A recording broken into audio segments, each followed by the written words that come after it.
Hello guys, welcome to this video. आज का जो हमारा टॉपिक है वो है एटॉमिक स्पेक्ट्रा। और ये जो एटॉमिक स्पेक्ट्रा है इसके बारे में हम लोग थोड़ा सा डीप में डिस्कस करने वाले हैं। लास्ट लेक्चर में हम लोगों ने इलेक्ट्रॉन फिलिंग के बारे में पढ़ा था। इस लेक्चर में हम लोग स्टार्ट कर रहे हैं एटॉमिक स्पेक्ट्रा। ठीक है, अब ये जो एटॉमिक स्पेक्ट्रा है हम लोग पढ़ेंगे इसको हाइड्रोजन के रिगार्डिंग। ठीक है, तो होता क्या है आप देखिए, अगर मैं किसी भी कंटेनर में हाइड्रोजन गैस को रखता हूँ और उसके अंदर मैं इलेक्ट्रिक डिस्चार्ज या हीट को पास करता हूँ, तो मुझे कुछ रेडिएशन निकलता हुआ दिखता है। इसमें से कुछ रेडिएशन निकलता हुआ दिखेगा और उसी रेडिएशन को अगर मैं प्रिज्म पे शो करवाता हूँ तो यहाँ से मुझे कुछ पर्टिकुलर रेज ऑब्जर्व्ड होंगी। कुछ पर्टिकुलर रेज जो हैं वो मुझे ऑब्जर्व्ड होती हुई दिखेंगी। ये एक कंप्लीट स्पेक्ट्रम नहीं है, क्योंकि कंप्लीट स्पेक्ट्रम क्या होता है हमारे पास में? कंप्लीट स्पेक्ट्रम होता है भाई विबग्योर। स्पेक्ट्रम कौन सा होता है? विबग्योर। ठीक है, तो यहाँ से कुछ पर्टिकुलर रेज ही ऑब्जर्व्ड होंगी हाइड्रोजन गैस की, जब भी हम उसे कुछ भी इलेक्ट्रिक डिस्चार्ज या हीट प्रोवाइड करते हैं। तो अब ये ऐसा क्यों होता है कि कुछ स्पेसिफिक रेडिएशन हमें यहाँ पे देखने को मिल रहा है, कुछ पर्टिकुलर रेज ही ऑब्जर्व हो रही हैं? तो इसी को कंप्लीटली डिफाइन करने के लिए नील बोहर ने हमें समझाया है। मैं आपको बताता हूँ नील बोहर का मॉडल।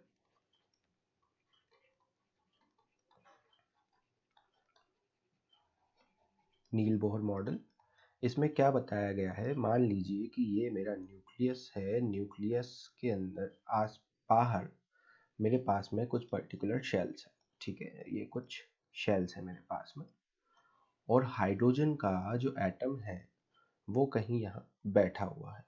ठीक है, इलेक्ट्रॉन जो है वो कहीं यहाँ पे बैठा हुआ है। अब जैसे ही मैं यहाँ पे इस हाइड्रोजन के एटम को इलेक्ट्रिक डिस्चार्ज देता हूँ या आप हीट करता हूँ, तो ये जो इलेक्ट्रॉन है ये जंप कर जाता है इस शेल से इस वाले शेल पे। ठीक है, यानी कि लोअर एनर्जी वाले शेल की जगह वो हायर एनर्जी वाले शेल पे जंप कर जाता है। किस तरीके से किया गया? मान लीजिए कि ये n इज इक्वल्स टू 1 है और ये n इज इक्वल्स टू 2 है, तो मैं आपसे ये कह सकता हूँ कि जब भी मैं इस एटम पे इलेक्ट्रॉनिक डिस्चार्ज या हीट प्रोवाइड करता हूँ, तो ये जो इलेक्ट्रॉन है अपने लोअर एनर्जी स्टेट से हायर एनर्जी स्टेट में चला जाता है। और जैसे ही ये हायर एनर्जी स्टेट में जाएगा, ये कुछ अनस्टेबिलिटी फील करता है और ये वापस से अपने उसी स्टेट में आना चाहता है। तो जैसे ही ये वापस अपने उसी शेल में जाएगा, जो अनस्टेबिलिटी वो हाई एनर्जी शेल पे फील कर रहा था, ये वापस जैसे ही अपने लोअर एनर्जी शेल पे जाएगा तो ये कुछ एनर्जी या कुछ रेडिएशन जो है वो एमिट करेगा। क्या करेगा? रेडिएशन एमिट करेगा। ठीक है, अब मैं आपसे कहता हूँ कि शेल की एनर्जी हाई कैसे रहेगी। तो शेल की एनर्जी हम लोग निकालते कैसे हैं? जैसे मान लीजिए कि इस शेल के लिए अगर मुझे निकालना है एनर्जी, तो मैं लिखूंगा E1 is equals to -13.6 z square by n square. E1 is equals to -13.6, z की वैल्यू रहेगी 1 का स्क्वायर अपॉन ये भी 1 का स्क्वायर, तो हमारे पास में वैल्यू आएगी -13.6 इलेक्ट्रॉन वोल्ट। ठीक है, वहीं अगर मैं N2 के लिए निकालता हूँ, यानी कि E2 की अगर मैं बात करता हूँ, तो -13.6 z square by n square. E2 कितना आ गया? -13.6, 1 का स्क्वायर अपॉन 2 का स्क्वायर, और ये रफली आपके पास में निकल के आता है -3.5 इलेक्ट्रॉन वोल्ट। ठीक है, देखिए तो आपको E1 और E2 के अंदर आपको डिफरेंस देखने को मिल जाएगा कि ये हायर एनर्जी का है, ये लोअर एनर्जी का है। तो जैसे ही इलेक्ट्रॉन अपने लोअर एनर्जी स्टेट से हायर एनर्जी स्टेट में जाता है, यहाँ पे वो अनस्टेबिलिटी फील करेगा और इसी अनस्टेबिलिटी को हटाने के लिए वापस अपने लोअर एनर्जी स्टेट में जाएगा, यानी कि लोअर एनर्जी शेल में जाएगा। तो ये जब वापस रिटर्न जाता है तो कुछ रेडिएशन एमिट करता है, और यही रेडिएशन जो है हमें हमारे इस फॉर्म में कुछ स्पेसिफिक ट्रांजिशंस या अगर अपन बोले कुछ पर्टिकुलर रेज में शो होता है। ठीक है, अब सवाल ये उठता है कि कुछ पर्टिकुलर रेज ही क्यों ऑब्जर्व होती हैं, कुछ पर्टिकुलर रेज ही क्यों ऑब्जर्व होती हैं। तो देखिए ज़रा कि जैसे ही इलेक्ट्रॉन्स यहाँ से यहाँ पहुँचेगा और यहाँ से वापस जाएगा, तो जो एमिट रेडिएशन हुआ है इसमें एनर्जी का जो डिफरेंस आपको देखने को मिल रहा है, कुछ पर्टिकुलर डिफरेंस डायरेक्टली नहीं मिला हमें। या तो हमें ये कह सकते हैं कि 13.6 के बाद में, -13.6 के बाद में -13.5 आना चाहिए था, -13.4 आना चाहिए था, लेकिन ये डायरेक्टली कहाँ गया, -13.6 से -3.5 पे डायरेक्टली पहुंचा। तो इसकी वजह से हमें क्या देखने को मिल रहा है कि अगर ये कंटिन्यूसली जाता, अगर ये कंटिन्यूस ऐसे लाइंस फॉर्म में जाता, तो हमें एक कंप्लीट वीडियो देखने को मिलता। लेकिन ये डायरेक्टली जंप कर गया एक हायर एनर्जी से लो एनर्जी पे, तो यहाँ पे हमें कुछ पर्टिकुलर रेज ही ऑब्जर्व हुई हैं। इसलिए हम हाइड्रोजन स्पेक्ट्रम को एक और नाम से जानते हैं, दैट इज डिस्क्रीट स्पेक्ट्रा। ठीक है, या इसको आप लाइन स्पेक्ट्रा भी कह सकते हैं, या आप इसको डिसकंटिन्यूअस स्पेक्ट्रा भी कह सकते हैं। ठीक है, यहाँ तक समझ में आया। तो यहाँ तक तो हमने पढ़ लिया बेस के बारे में। ठीक है, ये तो था हमारा बेस। अब अगर मैं आपसे ये कहता हूँ कि इसमें रिडबर्ग कांस्टेंट जो है उसकी वैल्यू कैसे फाइंड आउट की जाएगी, या अगर अपन बोल दें कि लाइमन बाल्मर सीरीज को हम लोग कैसे प्री डिफाइन कर सकते हैं, तो उसके लिए हमें थोड़ा सा ध्यान ये देना पड़ेगा कि एक एग्जाम्पल के रूप में मैं आपको समझाता हूँ कि मान लीजिए an electron in hydrogen atom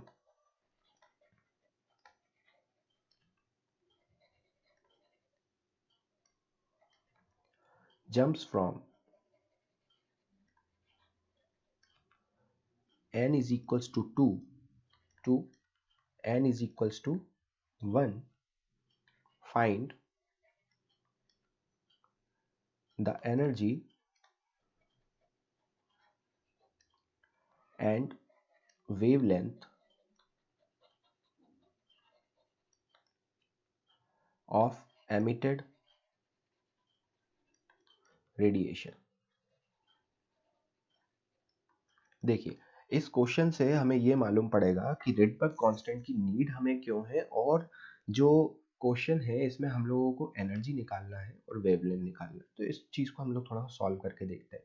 देखिए, मेरे पास में ये रहा न्यूक्लियस और इसके बाहर साइड में आ गए ये शेल्स। ठीक है, मैं इसको नाम दे देता हूँ n इज इक्वल्स टू 1, और ये हो गया हमारा n is equals to 2।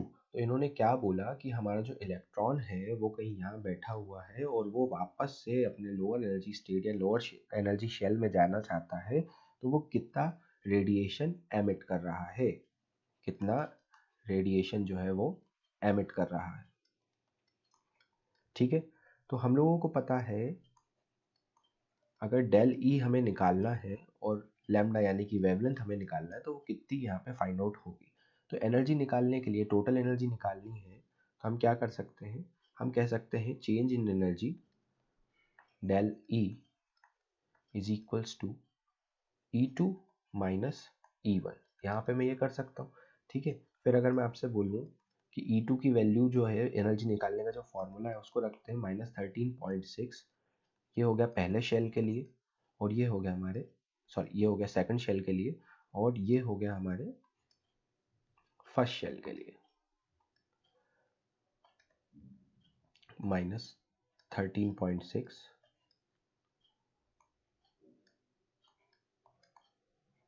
1 square upon ये भी का स्क्वायर। ठीक है, del E is equals to -13.6 upon 4 plus 13.6 by 1। अब इसी को अगर फर्दर सॉल्व करते हैं तो डेल्टा ई जो है मेरा निकल के आता है -13.6 प्लस 54.4 अपॉन 4। जब एलसीएम लिया गया तो delta E approximately 40.8 divided by 4 is equals to 10.2 electron volt मेरा निकल के आता है। ठीक है, तो यहाँ पे हम लोगों ने चेंज इन एनर्जी को तो निकाल लिया कि जो एनर्जी रेडिएशन के फॉर्म में निकली वो कितनी निकली। तो 10.2 इलेक्ट्रॉन वोल्ट हमें देखने को यहाँ पे मिल गया। ठीक है। वहीं अगर मैं वेवलेंथ की बात करता हूँ, अगर मैं वेवलेंथ की बात करूँगा तो मुझे पता है कि डेल ई को हम लोग क्या कहते हैं, del E is equals to h nu होता है। ठीक है, और इसी को अगर मैं और ओपन करके लिखता हूँ तो ये हो जाता है हमारा एच सी बाय लैम्डा। ठीक है, तो एच सी बाय लैम्डा लिखूँ या डेल ई लिखूँ वो यहाँ पे क्लियर हो जाएगा। देखिए, h C by lambda is equal to 10.2 electron volt. ठीक है, एच सी बाय लैम्डा कितना हो गया, 10.2 इलेक्ट्रॉन वोल्ट हो गया। और अगर इसी को मैं आगे बढ़ाता हूँ तो h C by 10.2 electron volt is equals to क्या हो गया, लैम्डा हो गया। अब इसी की वैल्यू अगर मैं यहाँ पे रख देता हूँ, एच की वैल्यू यानी प्लैंक कांस्टेंट की वैल्यू क्या हो जाएगी, 6.6 multiply by 10 to the power -34, ये जूल सेकेंड्स में होगा, multiply by speed of light 3 into 10 to the power 8 metre पर सेकेंड, और यहाँ पे मैं डिवाइड में लिख देता हूँ 10.2 इलेक्ट्रॉन वोल्ट। ठीक है, अब इसको अगर हम लोग सॉल्व करने जाएंगे तो ये हमारे लिए बहुत ज़्यादा डिफिकल्ट कैलकुलेशन हो जाएगी। ठीक है, तो इसी को, इस कैलकुलेशन को ही सिंप्लीफाई करने के लिए हमारे पास में एक फॉर्मूला है जिसको हम लोग बोल सकते हैं कि ये जो वेवलेंथ की डिफिकल्ट कैलकुलेशन है इसको सिंप्लीफाई किया जा सके। तो चलिए उसको थोड़ा सा देख लेते हैं। मान लीजिए कि मेरा जो इलेक्ट्रॉन है वो N2 से होता हुआ N1 की तरफ जा रहा है। तो इसके लिए मैं क्या कर सकता हूँ, इसके लिए मैं बोल दूँ कि डेल्टा ई जो है मेरे पास में वो हो जाएगा E2 माइनस E1। ठीक है, तो वापस से डेल्टा ई को मैं क्या लिख सकता हूँ, एच सी बाय लैम्डा लिख सकता हूँ, और इनकी वैल्यू जब मैं पुट करता हूँ -13.6 अपॉन, सॉरी, -13.6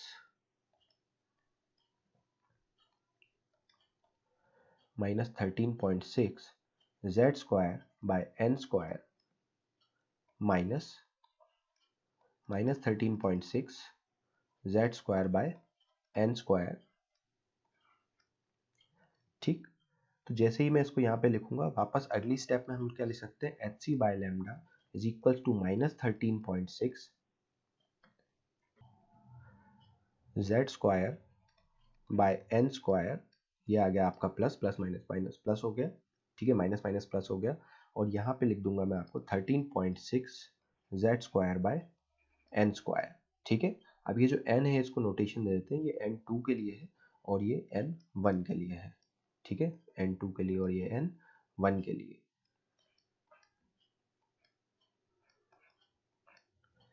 ठीक है, अब इसको मैं और सिंप्लीफाइड फॉर्म में लिखते हैं, तो ये हो गया आपका h C by lambda is equals to,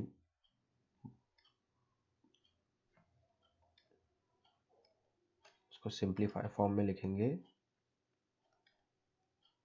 13.6 z square by N1 का square minus 13.6 z square upon N2 का स्क्वायर। ठीक है, अब यहाँ पे क्या करना है हम लोगों को, यहाँ पे 1 बाय एन स्क्वायर जो है हमारे पास में, इनको कॉमन ले लेते हैं, तो h C by lambda is equals to 13.6 z square को हमने बाहर निकाल लिया, और ब्रैकेट के अंदर आ गया हमारा 1 बाय N1 का स्क्वायर माइनस 1 बाय N2 का स्क्वायर। ठीक है, ये हमारा ब्रैकेट के अंदर आ गया। अब हम क्या करेंगे कि यहीं पे एच सी से डिवाइड भी करेंगे और मल्टीप्लाई भी करेंगे। तो डिवाइड करेंगे इक्वेशन को, divide and multiply by H c. तो अगर मैं यहाँ से मल्टीप्लाई करता हूँ, डिवाइड करता हूँ, तो मेरे पास में ये कंडीशन आ जाएगी, इस एच सी से ये एच सी चला जाएगा, और हमारे पास में आ जाएगा 1 bye lambda is equals to -13.6 divided by H C Z square 1 by N1 का स्क्वायर माइनस 1 बाय N2 का स्क्वायर। ठीक है, अब ये ब्रैकेट में यहाँ पे बंद कर दे। अगले केस में 1 bye lambda is equals to, ये जो आपको वैल्यू दिख रही है, ये जो वैल्यू है -13.6 एच सी, यही वैल्यू कहलाती है आपकी रिडबर्ग कांस्टेंट, ये एक कांस्टेंट वैल्यू है, इसे ही हम लोग रिडबर्ग कांस्टेंट की वैल्यू कहते हैं। और ये जो वैल्यू होती है r is equals to 1.9 multiply by 10 to the power 7 metre inverse होती है। और इसकी एक और वैल्यू कह सकता हूँ मैं, अगर इसका रेसिप्रोकल लिखता हूँ मैं यहाँ पे 1/r लिखता हूँ तो इसकी वैल्यू आएगी 911 एंगस्ट्रॉम। ठीक है, यहाँ तक क्लियर हो गया आपको। अब इसके आगे की कंडीशन देखिए ज़रा। 1/λ मैंने जो यहाँ पे लिखा है इसको मैं सिंपली लिख सकता हूँ r z स्क्वायर 1/n1 का स्क्वायर माइनस 1/n2 का स्क्वायर। ठीक है, अब अगर मैं इसी फॉर्मूले की हेल्प से वेवलेंथ को सॉल्व करने की कोशिश करता हूँ तो सॉल्विंग दैट वेवलेंथ हम लोग क्या लिख सकते हैं, 1/λ r। और z की वैल्यू क्या थी हमारे पास, z की वैल्यू क्या थी हमारे पास में, हाइड्रोजन के लिए अगर हम लोग निकाल रहे हैं तो इसकी वैल्यू हो जाएगी 1। और यहाँ पे आएगा n1 का स्क्वायर माइनस ये हो गया आपका 4। ठीक है, डायरेक्टली मैंने लिख दिया, n2 का स्क्वायर था जो 1/λ इज इक्वल्स टू r। तो ये आ गया हमारे पास में 1/1 माइनस 1/4। जैसे ही मैं इसका यहाँ पे एलसीएम लूंगा तो 1/λ इज इक्वल्स टू हो जाएगा मेरे पास में 3/4 और ये हो जाएगा r। ठीक है, अभी 3/4 r हो गया। अब जैसे ही मैं इस लैम्डा की वैल्यू यहाँ पे निकालूंगा तो लैम्डा मेरे पास में आ जाएगा 4/3 r आ जाएगा। और ये जो मैंने आपको बताया था 1/r, इसकी जो वैल्यू है वो होती है 9, अभी आपको बताया था 911 एंगस्ट्रॉम होती है। किसकी वैल्यू, 1/r की वैल्यू होती है, अभी ऊपर आपको बताया था। ठीक है, जब हम इसको रख के सॉल्व करेंगे तो हमारे पास में lambda is equals to 4/3 multiply by 911। ठीक है, इसका टोटल अगर हम लोग निकालते हैं या इसको कैलकुलेट करते हैं तो हमारे पास में आता है 1216 एंगस्ट्रॉम। तो देखिए यहाँ पे आपकी क्या निकल गई, वेवलेंथ निकल गई, और बहुत ईजी तरीके से निकल गई comparatively to that difficult calculation. ये जो हमारे पास में डिफिकल्ट कैलकुलेशन थी इसका हमें यूज़ नहीं करना पड़ा, हमारे पास में डायरेक्टली हमने रिडबर्ग कांस्टेंट की वैल्यू को पुट किया, रिडबर्ग कांस्टेंट निकाला और उससे जो वैल्यू हमारे पास में आई उससे हम लोगों ने लैम्डा इजीली निकाल लिया। ठीक है, अब यहाँ पे हम लोगों ने देख लिया कि रिडबर्ग कांस्टेंट किस तरीके से वर्क करता है। अब अगर मैं आपसे एक छोटा सा क्वेश्चन पूछता हूँ कि जो इलेक्ट्रॉनिक डिस्प्लेसमेंट या इलेक्ट्रॉनिक डिस्पर्शन हमें देखने को मिलता है लाइमन बाल्मर सीरीज के अंदर, तो उसी के ऊपर बेस्ड एक क्वेश्चन मैं आपसे अगर करता हूँ तो क्वेश्चन है मेरे पास में, find the wavelength of first line of Lyman series. ठीक है, तो अगर मैं आपसे ये पूछ रहा हूँ कि वेवलेंथ निकालिए आप लाइमन सीरीज के फर्स्ट लाइन की, तो आप यहाँ पे सिंपली देखेंगे, सॉल्यूशन में लिखता हूँ, बहुत इजी रहेगा अब आपके लिए निकालना, क्योंकि वेवलेंथ निकालना आपको आ गई है, हमें रिडबर्ग कांस्टेंट के बारे में मालूम पड़ चुका है। तो आपको कुछ नहीं रखना, सिंपली लाइमन सीरीज में हम क्या देखते हैं, n इज इक्वल्स टू 2 से लेके कहाँ जाएगा, n इज इक्वल्स टू 1 तक जाएगा। और हमें पता है कि n इज इक्वल्स टू 2 से लेके n इज इक्वल्स टू 1 में जाने पे हमारे पास में जो वेवलेंथ आती है वो आती है 1216 एंगस्ट्रॉम। ठीक है, अगर हम लोग हाइड्रोजन की बात करते हैं तो अगर मैं आपसे बोलता हूँ कि आप last line of Lyman series को निकालिए, क्या निकालना है हमें, last line of Lyman series, तो आपको देखने को मिलेगा, मैं बात कर रहा हूँ n is equals to infinity to n is equals to 1। Infinity से 1 की तरफ जब हम लोग जाएंगे तब हमारे पास में वैल्यू में क्या चेंज आएगा वो थोड़ा सा आप देखिए। तो ये हो गया आपका 1/λ। ठीक है, 1/λ, वहीं हमने रिडबर्ग कांस्टेंट को रखा r, फिर ये हो गया आपका z स्क्वायर, फिर हमने ब्रैकेट में रखा n। अब n की जगह पे यहाँ पे जो लिखना था n इज इक्वल्स टू 1 उसका होल स्क्वायर, फिर ये आया माइनस, ये आ गया हमारे पास में n इन्फिनिटी उसका स्क्वायर। ठीक है, अब ये 1/λ is equals to R, Z की वैल्यू आप पुट कर दीजिए, किसके लिए निकाल रहे हैं, हाइड्रोजन के लिए, ये हो गया स्क्वायर। ठीक है, फिर यहाँ पे आ गया 1/1 माइनस 1/इन्फिनिटी। ठीक है, अब यहाँ पे जो इनका सॉल्यूशन निकल के आता है तो 1/λ इज इक्वल्स टू आर के इक्वलेंट हो जाता है। और अगर इसी को मैं फर्दर लिखना चाहूँ तो लैम्डा क्या हो गया मेरे लिए, लैम्डा हो गया 1/r, और 1/r की वैल्यू मैं आपको बता चुका हूँ वो होती है 911 एंगस्ट्रॉम। ठीक है, तो लाइमन सीरीज के लिए जो रेंज निकल के आई है रेंज ऑफ लाइमन सीरीज, जो रेंज हमारे पास में आई है देखने के लिए, वो ये है 1216 एंगस्ट्रॉम से लेकर कहाँ तक, 911 एंगस्ट्रॉम तक। ठीक है। वहीं अगर मैं आपसे बोलूं कि इसकी वेवलेंथ जो है वो नेगेटिव में आएगी क्या, कभी भी नहीं। लैम्डा की जो वैल्यू है वो कभी भी नेगेटिव में नहीं आएगी। अगर हम लोग यहाँ पे कंपेयर करते हैं, ये लिख दिया मैंने आपका कॉस्मिक वेव, कॉस्मिक रेज, इससे ज़्यादा हमें देखने को मिलेगी गामा रेज। ठीक है। इससे ज़्यादा हम देखेंगे एक्स रेज में, यानी कि वेवलेंथ जो है वो इंक्रीमेंट करती जा रही है। देन आफ्टर आपकी आ गई UV rays, then after visible. Visible हमारी कहाँ से कहाँ तक की होती है, विजिबल होती है हमारी 4000 एंगस्ट्रॉम से लेकर 8000 एंगस्ट्रॉम अप्रॉक्सीमेटली। ठीक है। ये हो गई आपकी विजिबल के लिए। फिर विजिबल से अगर हम लोग आगे चलते हैं तो ये आता है आपका नियर आई आर, यानी कि इंफ्रारेड। एंड देन आफ्टर आपके पास में आता है फार आई आर। ठीक है। और फिर हमारे पास में आएगा माइक्रोवेव, और फिर आ जाते हैं हमारे पास में रेडियो वेव्स, जिनकी फ्रीक्वेंसी या अगर अपन वेवलेंथ की बात करते हैं तो वो ज़्यादा होती है। अब इसमें एक चीज़ देखने वाली ये है कि मैं आपसे बोल दूं कि अगर मैं लैम्डा को इंक्रीज़ करता हूँ, अगर मैं यहाँ पे लैम्डा को इंक्रीज़ करूँगा तो एनर्जी के ऊपर क्या फ़र्क पड़ेगा। अगर लैम्डा इंक्रीज़ होगा तो हमारी जो एनर्जी है वो क्या हो जाएगी, डिक्रीज़ हो जाएगी। अगर लैम्डा इंक्रीज़ होगा तो एनर्जी डिक्रीज हो जाएगी। कैसे मालूम पड़ता है भाई, हमारे पास में फॉर्मूला है ना, E is equal to H C by lambda.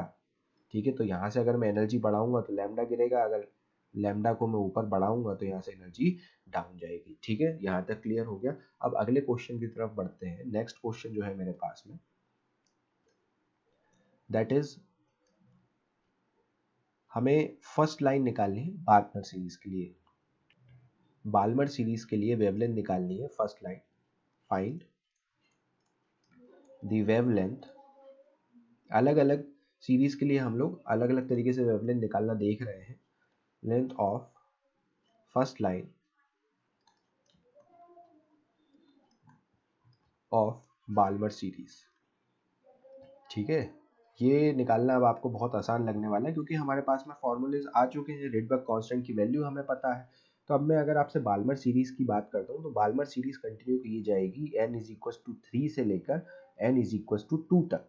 ठीक है। n इज इक्वल टू 3 से लेकर n इज इक्वल टू 2 तक ये कंटिन्यू की जाएगी। ठीक है। तो इसको हम लोग थोड़ा सॉल्व कर लेते हैं। सॉल्यूशन में वही चीज़ आएगी, हमारे पास में फॉर्मूला वही रहेगा, 1 bye lambda is equals to R Z का स्क्वायर हो जाएगा, और यहाँ पे वैल्यू आएगी 1 बाय एन वन का square minus 1 by N two का स्क्वायर।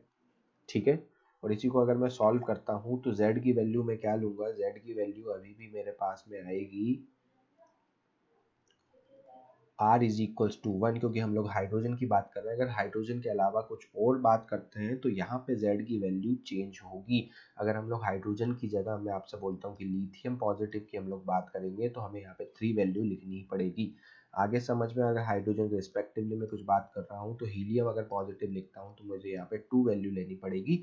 लेकिन अगर मैं हाइड्रोजन के रिस्पेक्ट में बात कर रहा हूँ तो यहाँ पे मैं 1 ही वैल्यू प्रोवाइड करूँगा। ठीक है। तो यहाँ पे आ जाएगा हमारे पास में 1 बाय 2 का स्क्वायर माइनस 1 बाय 3 का स्क्वायर, और ये ब्रैकेट में यहाँ पे बंद करूँगा, 1 बाय लैम्डा लूँगा, और यहाँ पे वैल्यू आ जाएगी भाई r is equals to 1 by 4 minus 1 by 9। अब इसको अगर मैं यहाँ पे फर्दरली सॉल्व करता हूँ तो मेरे पास में वैल्यू आएगी r इज इक्वल्स टू, यहाँ पे मैंने क्या कर लिया, एलसीएम ले लिया, ये हो गया 36 और ये ऊपर आ गया 9 माइनस 4। ठीक है। 1 बाय लैम्डा कितना आया मेरे पास में, r is equals to 5 by 30, sorry r equals नहीं है, r मल्टीप्लाई बाय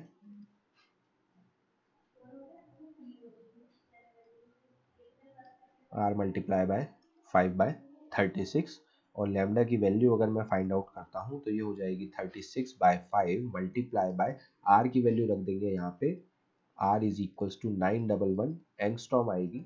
ठीक है। तो ये हो गया आपका 911, और इससे जो हमें वैल्यू ऑब्जर्व हुई है वो हुई है अप्रॉक्सीमेट इसको आप फर्दरली कैलकुलेट करेंगे तो आपके पास में अप्रॉक्सीमेटली वैल्यू आएगी 6559 एंगस्ट्रॉम की। ठीक है, तो यहाँ पे अगर हम लोग देखते हैं, सॉरी एंगस्ट्रॉम नहीं, यहाँ पे अगर हम लोग देखते हैं एंगस्ट्रॉम, और अब अगर हम लोग बात करें, ये किसके लिए निकाली हमने, बाल्मर सीरीज की निकाली, इसी तरीके से आगे की सीरीज के लिए भी एक बार वो निकाल लेते हैं। तो ये आगे की सीरीज के लिए हमारे पास में है वेव नंबर, या अगर अपन आपसे बात कर नए क्वेश्चन पे कि वेव नंबर कैसे निकाला जाएगा। अभी तो हम लोगों ने बात की ली थी वेव लेंथ कैसे निकाली जा रही है। अगर मैं आपसे बोलता हूँ कि आप मुझे वेव नंबर निकाल के दीजिए, अभी तक हम क्या निकाल रहे थे, वेव लेंथ निकाल रहे थे, हम लोग वेव नंबर की बात करेंगे। तो wave number of first line of passion series, अगर हम लोग पैशन सीरीज में सबसे पहले वेव नंबर निकालने की कोशिश करेंगे तो हमें पता है कि वेव नंबर होता क्या है। वेव नंबर होता है हमारे पास में v bar is equal to 1 bye lambda. अब हमें इसी को ऐसे सॉल्व करना है, तो हमें पता है फॉर्मूले में कैसे पुट करना होता है। 1 बाय लैम्डा कितना हो गया हमारे पास में, r is equal to Z का स्क्वायर। ठीक है, ये हो गया आपका 1 n1 का स्क्वायर माइनस 1 बाय n2 का स्क्वायर। ठीक है, अब यहाँ पे मैं आपको बताऊं पैस्टन सीरीज कहाँ से स्टार्ट हो रही है। Paschen series n is equal to 4 to n is equal to 3। ठीक है, तो यहाँ पे आप वैल्यू अगर पुट करेंगे 1 bye lambda is equal to r, यहाँ पे हम लोग 1 ही लिखेंगे क्योंकि हम लोग हाइड्रोजन के लिए बात कर रहे हैं। और यहाँ पे बात की जाएगी n1 के लिए, n1 की वैल्यू में क्या लिखूंगा, 3 लिखूंगा। ठीक है, तो ये हो गया आपका 3 का स्क्वायर माइनस 1 बाय 4 का स्क्वायर। ठीक है, जब मैं इसको फर्दरली सॉल्व करता हूँ तो 1 bye lambda is equal to r multiply by, bracket के अंदर आ जाएगा 1 बाय 9 माइनस 1 बाय 16। जब मैं इसको और फर्दरली सॉल्व करूं तो r multiply by 16 minus 9 divided by 108 1 bye lambda is equals to r multiply by 7 by 108। ठीक है, अब वेव नंबर हमें निकालना है, तो हमें पता है कि वेव नंबर क्या होता है 1 बाय लैम्डा। तो इसकी वैल्यू क्या हो जाएगी 1.07 multiply by 10 to the power 7 multiply by 7 upon 108। अब ये 1.07 जो है मैंने क्यों लिया यहाँ पे, वो मैं आपको थोड़ा सा क्लियर कर देता हूँ। देखिए 1.07 multiply by 10 to the power 7, sorry 1.07 नहीं है ये 1 सॉरी ये होता है हमारे पास में 1.9 multiply by 10 to the power 7, क्योंकि हम लोगों को पता है हमने यहाँ पे वैल्यू डिफाइन की थी, जो रेडबर्ग कांस्टेंट था उसकी जो वैल्यू थी हम लोगों ने डिफाइन की थी, that r is equal to 1.9 into 10 to the power 7, beta inverse होता है। तो यहाँ पे मैंने उसकी वैल्यू को रख दिया 1.9 into 10 to the power 7 multiply by 7 upon 108। तो मेरे पास में एक अप्रॉक्सीमेटली वैल्यू निकल के आएगी, दैट इज इसकी वैल्यू अप्रॉक्सीमेटली आएगी 1.2 multiply by 10 to the power 7 approximately. ठीक है, यहाँ तक आपको क्लियर हो गया। तो यहीं पे हम क्लियर करते हैं कि एटॉमिक स्पेक्ट्रा कैसा है, उसमें क्या क्या फंक्शनिंग है, और हमने हाइड्रोजन स्पेक्ट्रम के बारे में पढ़ा है। इसके आगे हम लोग अब नेक्स्ट जो टॉपिक स्टार्ट करने वाले हैं वो है पीरियोडिसिटी। तो एटॉमिक स्पेक्ट्रा हम लोग यहीं पे ख़त्म करेंगे, एटॉमिक स्ट्रक्चर हमारे लिए यहीं पे ख़त्म होता है। अगले लेक्चर में हम लोग बात करेंगे पीरियोडिसिटी के लिए। Till then thank you so much.